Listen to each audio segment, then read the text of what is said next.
Hi అండి. నమస్తే. ఈ వీడియోలో మనం గ్రూప్ 2కి సంబంధించినటువంటి తెలంగాణ ఎకానమీలో సెకండ్ చాప్టర్ జనాభా మరియు HDR demography and HDR human development report. దీనిలో భాగంగా మనకేందంటే 4 సబ్ టాపిక్స్ ఉన్నవి. ఇది మెయిన్‌గా వచ్చేసి 2011 సెన్సస్ ప్రకారం ఉంటది ఈ టాపిక్. ఎక్కువ ఫ్యాక్ట్ ఓరియంటేషన్ ఉంటదన్నమాట. అంటే డేటా అనేది ఎక్కువ గుర్తుపెట్టుకోవాల్సిన అవసరమైతే ఈ టాపిక్‌లో ఉంటది. మనము ఇందులో సబ్ టాపిక్స్ 4 ఉన్నవి. ఒకటి size and growth rate of population, demographic features of Telangana economy, age structure of population, అదేవిధంగా డెమోగ్రఫిక్ డివిడెండ్ అనేవి టాపిక్స్ అయితే ఇందులో ఉన్నవి. మనం ఫస్ట్ టాపిక్ తెలంగాణ రాష్ట్రంలో జనాభా పరిమాణము, వృద్ధి, పెరుగుదల గురించి అయితే చూద్దాము. దీనిలో భాగంగా మనకేందంటే ఫస్ట్ వచ్చేసి మనకి ఈ సెన్సస్‌కి సంబంధించినటువంటి కొంచెం హిస్టారికల్ బ్యాక్‌గ్రౌండ్ గురించి చూద్దాం మనం. మనకి భారతదేశంలో అయితే మొట్టమొదటిసారిగా జనాభా లెక్కలు నిర్వహించిన సంవత్సరం ఏందంటే 1872 లార్డ్ మాయో కాలంలో మనకి ప్రారంభమయ్యాయి అన్నట్టు. అయితే ఇదొచ్చేసి మనకి అంత సైంటిఫికల్‌గా అయితే నిర్వహించలేదు. ఫస్ట్ టైమ్ శాస్త్రీయ పద్ధతిలో జనాభాలో లెక్కించిన సంవత్సరం ఏందంటే 1881. ఇదెప్పుడు అంటే లార్డ్ రిప్పన్ కాలంలో అయితే మనకి ఈ జనాభా లెక్కలనేటివి శాస్త్రీయ పద్ధతిలో మనకి లెక్కించడం జరుగుతుందన్నట్టు. ప్రతి 10 సంవత్సరాలకు ఒకసారి జనాభా లెక్కలనైతే సేకరిస్తున్నాము. ప్రతి 10 సంవత్సరాలకు ఒకసారి డెకేడల్ అంటామన్నట్టు. సో, 1881 అనేది ఫస్ట్ మనకి జనాభా లెక్కలు శాస్త్రీయ పద్ధతిలో మనం లెక్కించినవి. ప్రతి 10 సంవత్సరాలకు ఒకసారి మనం జనాభా లెక్కలని గణిస్తున్నాం. ఇప్పటి వరకి మనకి భారతదేశంలో 15 జనాభా లెక్కలు పూర్తి చేసుకున్నాం. అంటే అప్ టు 2011 వరకి 15 జనాభా లెక్కలు మనం పూర్తి చేసుకున్నాం. 2011 జనాభా లెక్కలనేటివి స్వాతంత్రం తర్వాత మనకి 7వది అన్నమాట. అంటే మొత్తం 15 జరిగినది. స్వాతంత్రం వచ్చిన తర్వాత 2011 అనేది అంటే లాస్ట్ 2011లో జరిగింది. ఆ 2011 అనేది 7థ్ అన్నట్టు. సో, ఇంకా 2011 జనాభా లెక్కలకు సంబంధించినటువంటి నినాదం ఏందంటే మనకి our census our future. Our census our future. 2011 జనాభాల రిజిస్టర్ జనరల్ ఎవరంటే డాక్టర్ చంద్రమౌళి. డాక్టర్ చంద్రమౌళి. ప్రస్తుతం ఎవరున్నారు అనంటే మనకి ఈ జనాభా లెక్కల రిజిస్టర్ జనరల్ ఉంటారు. ఆ రిజిస్టర్ జనరల్ ఎవరంటే మృత్యుంజయ్ కుమార్ నారాయణ్. ఎప్పటి నుంచి మనకంటే నవంబర్ 1, 2022 నుంచి మనకి ఇప్పుడైతే మృత్యుంజయ్ కుమార్ నారాయణన్ అనే అతను మాత్రం ఇప్పుడు ఉన్నారన్నట్టు. ఈ సెన్సస్ లెక్కలన్నీ గణించేది ఎవరు అనంటే మనకి ఏ మినిస్ట్రీ అంటే మనకి ministry of home affairs, government of India. వీళ్ళే మనకి ఈ అంటే ఈ మినిస్ట్రీ కిందనే మనకి జనాభా లెక్కలనేటివి సేకరించబడతది. ఆ సేకరించి పబ్లిష్ చేయబడతాయి అన్నట్టు. ఎవరు నిర్వహిస్తారంటే హెడ్ ఎవరుంటారంటే registrar general and census commissioner of India అనే వారైతే ఉంటారు. ఆయన ఎవరు? మృత్యుంజయ్ కుమార్ నారాయణ్. ప్రెజెంట్ 2011 జనాభా లెక్కలు ఎవరి ఆధ్వర్యంలో అంటే అప్పుడు ఎవరు అంటే డాక్టర్ చంద్రమౌళి. ఈ సెన్సస్ అనేది ఎట్లా నిర్వహిస్తున్నారంటే మనకి సెన్సస్ అనేది సెన్సస్ యాక్ట్ 1948 అంటే మనకు స్వాతంత్రం తర్వాత తీసుకువచ్చినటువంటి సెన్సస్ యాక్ట్ అనేది ఒకటి ఉందన్నట్టు. దాని ప్రకారం మనకి ఈ జనాభా లెక్కలు ప్రస్తుతం అయితే జరుగుతున్నాయి అన్నట్టు. తర్వాత కాలంలో ఈ మన registrar general and census commissioner of India అనే వాళ్ళు మనకి బర్త్ అండ్ డెత్స్ రిజిస్ట్రేషన్ కూడా చేస్తున్నారండి. సో, అది ఏ యాక్ట్ ప్రకారం అంటే 1969 యాక్ట్ ప్రకారం మనకి బర్త్స్, డెత్స్ రిజిస్ట్రేషన్స్ కూడా మనకి ఎవరు నిర్వహిస్తారంటే ministry of home affairs, registrar general and census commissioner అనే వాళ్ళు నిర్వహిస్తారన్నట్టు. ప్రపంచ జనాభా దినోత్సవం వచ్చేసి మనకి జూలై 11. ఇదేంటంటే 1987లో మనకి ఏమైందంటే ప్రపంచ జనాభా మనకి 500 కోట్లు జనాభా మనకి రీచ్ అవ్వడం ద్వారా మనకి జూలై 11 అనేది ప్రపంచ జనాభా దినోత్సవంగా మనము ఆహ్, ప్రతి ఏటా జరుపుకుంటున్నాం అన్నమాట. సో, ఇది అన్నట్టు మనకి బ్యాక్‌గ్రౌండ్ ఏందంటే మనకి ఎప్పుడు నుంచి అంటే మనకి రాష్ట్రాలలో కూడా సేమ్ అదే టైంలో మనకి ఆహ్, నిర్వహిస్తున్నామన్నమాట. ఇక్కడొచ్చేసి మనకి ఇంకా సింపుల్ మనకి తెలంగాణ రాష్ట్రంలో జనాభా పరిమాణం, వృద్ధి, పెరుగుదల ఎలా ఉన్నాయి అంటే మనకి సింపుల్ ఏందంటే ఇది జనాభా ఎంత ఉంది? ఎలా పెరిగింది ఇప్పటి వరకు అనేది చూడటమే దీని యొక్క కాన్సెప్ట్ అన్నట్టు. మనకి తెలంగాణ జనాభా పరిమాణం అంటే జనాభా అనేది మనకి స్పష్టంగా పెరుగుదల అయితే ఉందన్నట్టు. అంటే మనకి జనాభా టైమ్ టు టైమ్ పెరుగుతూనే వచ్చింది. సో, తెలంగాణ రాష్ట్రం విస్తీర్ణం వచ్చేసి 1.2 లక్షల చదరపు కిలోమీటర్లు. 1.2 లక్షల చదరపు కిలోమీటర్లు. ఏంటి తెలంగాణ రాష్ట్రం యొక్క విస్తీర్ణం.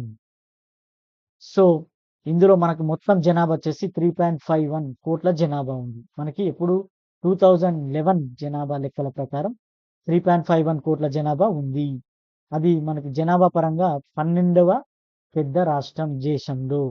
విస్తీర్ణం దృష్ట్యా చూస్తే మనకి తెలంగాణ రాష్ట్రం అనేది 11వ పెద్ద రాష్ట్రం. విస్తీర్ణ పరంగా చూస్తే మనకి 11వ పెద్ద రాష్ట్రం. జనాభా పరంగా చూస్తే 12వ పెద్ద రాష్ట్రం తెలంగాణ రాష్ట్రం. భారతదేశ భౌగోళిక విస్తీర్ణంలో తెలంగాణ విస్తీర్ణం ఎంతంటే 3.5%. 3.5% విస్తీర్ణం కలిగి ఉంది. ఇంకా మనం 1961 నుంచి మనకి అంటే 56లో మన ఆంధ్రప్రదేశ్ ఉమ్మడి రాష్ట్రం ఏర్పడ్డది కదా! అప్పటినుంచి మనం అంటే 61లో జరిగిన సెన్సస్ నుంచి మనం చూసినాం అన్నట్టు. 61 నుంచి 2011 వరకు మన తెలంగాణ రాష్ట్రం యొక్క అంటే మనం ఏపీ నుంచి తీసుకున్నప్పుడు తెలంగాణకి సెపరేట్ చేసినట్లయితే మనకి తెలంగాణ రాష్ట్రం యొక్క జనాభా పరిమాణం పెరుగుదల ఎట్లా ఉంది అనేసి మనకి ఈ టేబుల్ ద్వారా మనం చూడవచ్చు. సో, దీంట్లో చూస్తే 1961 గణన సంవత్సరం ఇది. జనాభా సంఖ్య అంటే మనకు మొత్తం జనాభా ఎంత ఉంది? జనాభా పెరుగుదల ఎంత ఉంది? అంటే ఇది క్వాంటిటీ లక్షల్లో.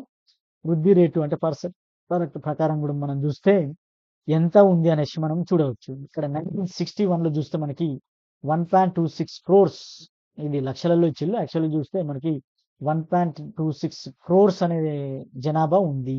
అక్కడి నుంచి గ్రాడ్యువల్‌గా పెరుగుకుంటూ మనకి ఎంత వచ్చిందంటే ఇప్పుడు 3.50 క్రోర్స్. మనకి 2011లో 3,50,00,000 3,674 మంది అయితే ఉన్నారు అన్నట్టు. ఇది 3.50 క్రోర్స్ అని మనం చెప్పుకోవచ్చు. ఇక మనకి జనాభా ఎంత పెరిగిందంటే 2001తో పోల్చుకుంటే 2011లో ఈ డికేడ్‌లో ఎంత పెరిగిందంటే 40.2 లక్షల జనాభా పెరిగిందన్నట్టు. 40.2 లాక్స్ అంటే అంత మంది జనాభా పెరిగిల్లన్నట్టు. వృద్ధి రేటు పరంగా చూసుకుంటే మనకి 13.6%. యాక్చువల్‌గా చూసుకుంటే మనకేందంటే అంటే యాక్యురేట్‌గా చూసుకుంటే 13.58 13.58% ఈ డికేడల్ గ్రోత్ రేట్ అయితే మనకి నమోదైందన్నట్టు. సో, ఈ గ్రోత్ రేట్ పరంగా చూసుకుంటే మనకి ఎట్లా అంటే ఇక్కడ చూడండి 1961 అంటే 51 నుంచి 61 వరకు చూసుకుంటే వృద్ధి రేటు మనకి 16.5% మాత్రమే ఉంది. అక్కడి నుంచి మనకేమైంది పెరుగుకుంటా వచ్చింది. సో, 24.6, 27.6, 29.3% అంటే 1961 నుంచి 1991 వరకు. సో, ఇక్కడి నుంచి ఇక్కడి వరకు జనాభా ప్రతి 10 సంవత్సరాలకు ఒకసారి డికేడల్ గ్రోత్ రేట్ అనేది పెరుగుతూ వచ్చింది. తర్వాత మనకి 1991 తర్వాత నుంచి 2001 వరకు ఏమైందంటే తగ్గింది. 18.8% అంటే 1991 నుంచి ఈ దశకంలో మనకి తగ్గింది. ఆ తర్వాత ఫర్దర్‌గా మనకి జనాభా అనేది తగ్గుతూ వచ్చిందన్నట్టు. సో, అంటే గ్రోత్ రేట్ అనేది జనాభా అనేది అంటే సంఖ్యాపరంగా పెరుగుతూ వచ్చిన గ్రోత్ పరంగా మాత్రం మనకి అంటే పర్సెంటేజ్ పరంగా మనకి తగ్గుతూ వచ్చిందన్నట్టు. సో, మనకి ఎప్పటి నుంచి ఎప్పటి వరకు పెరిగింది? 61 నుంచి 1991 వరకు పెరుగుతూ వచ్చింది. తర్వాత తగ్గుతూ వస్తుందన్నట్టు. ఇక మనకి ఇక్కడ చూస్తే అదే. మనకి 1961 నుంచి 1991 వరకు జనాభాలో స్పష్టమైన పెరుగుదల ఉందని చెప్పవచ్చు. కానీ 2001 నుంచి 11 ప్రకారం దశకంలో మనకేమైంది జనాభా వృద్ధి రేటులో తగ్గుదలను గమనించవచ్చు. అంటే తగ్గుతూ వచ్చింది. ఏది పర్సెంటేజ్ పరంగా. మనకి 2001 నుంచి 2011లో జనాభా వృద్ధి రేట్ ఎంతుందంటే మనకి 13.58% అనేది ఉంది. దాన్నే రౌండ్ చేస్తే 13.6 అని కూడా మనము చెప్పవచ్చు. ఇంకా ఇక్కడే మనం పై టేబుల్‌లో చూసినట్టు మనకేంటంటే 1991 సంవత్సరంలో హైయెస్ట్ ఉందన్నట్టు మనకి. ఏ ఏ మనకి ఇక్కడ చూడండి. ఎక్కడ హైయెస్ట్ ఉంది? మనకి 29.3% గ్రోత్ రేట్ అనేది మనకి హైయెస్ట్. సో, 1991 సెన్సెస్‌లో హైయెస్ట్ గ్రోత్ రేట్ మనకి నమోదైంది తెలంగాణ రాష్ట్రంలో. అతి తక్కువ ఎప్పుడంటే ఇప్పుడు 2011 13.6%. సో, అది 2011లో అతి తక్కువ వృద్ధి రేటు నమోదు చేసింది జనాభా పెరుగుదలలో. ఇంకా అంటే మనకు 1991 నుంచి 2011 వరకు మనకి తగ్గుతూ వచ్చింది కదా! ఆ తగ్గుదలకు ప్రధాన కారణం ఏందంటే కుటుంబ పరిమాణం తగ్గడం అన్నట్టు. సో, అంటే ఏందంటే మనకి అంతకు ముందుకు ఒక్కొక్క కుటుంబంలో మనకి 5, 6, 10 మంది, 20 మంది అట్లా గూడా ఉండే కుటుంబాల నుంచి ఇప్పుడు ఉమ్మడి మనకి కుటుంబాల యొక్క సంఖ్య అంటే ఒక్కొక్క కుటుంబంలో పరిమాణం నలుగురు వరకి వచ్చింది. అంటే నలుగురు, ముగ్గురు, ఐదుగురు అట్లా. సో, యావరేజ్‌గా మనకి కుటుంబ పరిమాణం అనేది తగ్గుతూ వచ్చిందన్నట్టు. అట్లా మనకి కుటుంబ పరిమాణం అనేది తగ్గుతూ వచ్చింది. మెయిన్ ప్రధాన కారణం అంటే జనాభా అంటే వృద్ధి రేటు తగ్గుదలకు కారణం ఏందంటే కుటుంబ పరిమాణం అనేది తగ్గడం అనేది మనం చెప్పుకోవచ్చు. మనకి జనాభా వృద్ధి రేట్లు. సో, జనాభా వృద్ధి అంటే ఏంటి మనకి నిర్ణీత కాల వ్యవధిలో జనాభాలో మార్పు. అంటే జనాభా పెరుగుదల, వృద్ధి చెందడం అన్నట్టు. సో, అది ఎంత పెరుగుదలలో ఏ రేట్‌లో వృద్ధి చెందుతుందో అదే జనాభా వృద్ధి రేటు. సో, జనాభా వృద్ధి రేట్ అంటే ఏం లేదు. నిర్ణీత కాల వ్యవధిలో జనాభా వృద్ధి రేటునే జనాభా వృద్ధి రేటు అంటాం. అంటే జనాభా పెరుగుదల రేట్ అయితే ఏది ఉంటదో ఆ పెరుగుదల రేటునే జనాభా వృద్ధి రేట్ అంటామన్నట్టు. నిర్దిష్టంగా చెప్పాలంటే ఒక కాల వ్యవధిలో జనాభాలో మార్పును తెలియజేస్తుందన్నట్టు ఇది. సో, జనాభా మార్పుని తెలియజేస్తుందన్నట్టు. జనాభా వృద్ధి రేట్ అనేది ఐదర్ పాజిటివ్ ఉండొచ్చు, ఐదర్ నెగెటివ్ గూడా ఉండొచ్చు. అంటే జనాభా పెరిగితే పెరుగుదల రేట్ ఉంటే ధనాత్మకం. తగ్గితే అది రుణాత్మకం అన్నట్టు. సో, అది జనాభా వృద్ధి రేట్లన్నట్టు. ఇంకా వార్షిక జనాభా వృద్ధి రేట్లు. జనాభా వృద్ధి రేట్ అంటే ఒక సంవత్సరంలో ఎంత శాతం మేరకు జనాభా పెరిగింది అన్న దాన్ని బట్టి చూస్తే అదే వార్షిక వృద్ధి రేటు అయితదన్నట్టు. సో, వార్షిక వృద్ధి రేటు 1 ఇయర్‌కి చూస్తే. సో, ఈ జనాభా వృద్ధి రేటు అనేది జనాభా పెరగడంలో తగ్గింపును తెలియజేస్తదన్నట్టు మనకు. సో, జనాభా వృద్ధి రేట్‌లో తగ్గుదల ఉంటే మనకి జనాభా పెరుగుతది ఓవరాల్‌గా. కానీ తగ్గుతన్నది. అంటే ఇప్పుడు మనం ఫర్ ఎగ్జాంపుల్‌కి ఇంతకుముందు చూసినట్లయితే మనకిక్కడ 13.6 అంటే 29.3% నుంచి 18.8కి తగ్గింది. సో, తగ్గింది అంటే జనాభా అనేది సంఖ్య మాత్రం పెరిగింది. అంటే ఆ పెరుగుదల రేటులో తగ్గుదల ఉందని అర్థం అన్నట్టు. అట్లా. ఇంకా మనకి అంటే వార్షిక వృద్ధి రేటు పరంగా మనకి చూస్తే ఈ జనాభా అనేది ఎట్లా ఉందనేది మన తెలంగాణలో ఈ టేబుల్ ద్వారా చూడొచ్చు. అయితే ఇక్కడొచ్చేసి మనకి ఈ జనాభా వృద్ధి రేటు గణించేటప్పుడు మనకేందంటే వార్షిక వృద్ధి రేటు ఉంటది కదా! అది పెరిగితే ధనాత్మక వృద్ధి రేట్ అంటాం. తగ్గితే రుణాత్మక వృద్ధి రేటు అంటాం మనం. సో, వార్షిక వృద్ధి రేటు పెరిగితే ధనాత్మకం, తగ్గితే రుణాత్మకం అంటాం. ఇంకా మనకొచ్చేసి ఈ గణన సంవత్సరం ఇక్కడ చూడండి. అంటే వార్షిక వృద్ధి రేట్ ఎలా ఉందంటే ఒక సంవత్సరానికి ఎలా ఉంది అని చూస్తే మనకి 1951 నుంచి 61 వరకి అంటే ఈ డెకేడ్‌లో మనకి ఎంత వార్షిక వృద్ధి రేటు నమోదైందంటే మనకి 1.7% అంటే ఏందంటే మొత్తం మనకి దశాబ్ద కాలంలో వృద్ధి రేట్ అనేది ఇంత ముందుకు చూసినాం. అంటే ఒక 10 ఇయర్స్‌కి ఆహ్, ఎంత ఉందనేది ఇంత ముందుకు దాంట్లో చూసాం. ఇక్కడొచ్చేసి మనకి ఒక్కొక్క సంవత్సరం అంటే యావరేజ్‌గా 10 ఇయర్స్‌లో ఒక్కొక్క సంవత్సరం ఎంత పెరిగిందంటే 1.7% పెరిగింది. సో, అట్లా మనకి ఈ టేబుల్‌లో చూడొచ్చు. ఇక్కడ చూస్తే మనకి 2001 నుంచి 11 వరకు చూస్తే 1.4% అనేది వార్షిక వృద్ధి రేట్. అంటే ఈ 2001 నుంచి 11 వరకి ఎవ్రీ ఇయర్ 1.4% జనాభా అయితే పెరిగింది సగటున. సో, ఇక్కడ మనకి చూస్తే ఈ టేబుల్‌లో మనకి చూస్తే ఇక్కడ చూడండి 2.6 అనేది హైయెస్ట్. అంటే మనకి 1981 నుంచి 91 మధ్య హైయెస్ట్ వార్షిక వృద్ధి రేటు నమోదైంది. అతి తక్కువ ఎప్పుడంటే ఇదే మనకి 2001 నుంచి 2011 వరకి మనకి వార్షిక వృద్ధి రేట్ అనేది తగ్గిందన్నట్టు. సో, ఇక్కడ చూడండి పెరుగుతూ వచ్చి తగ్గింది. సో, 1951, 61 నుంచి చూస్తే 2001, 11 వరకి పెరిగి తగ్గిందని మనం అర్థం చేసుకోవచ్చు. గత 60 సంవత్సరాల్లో అత్యధిక వార్షిక వృద్ధి రేటు నమోదు చేసింది ఇగో ఇది.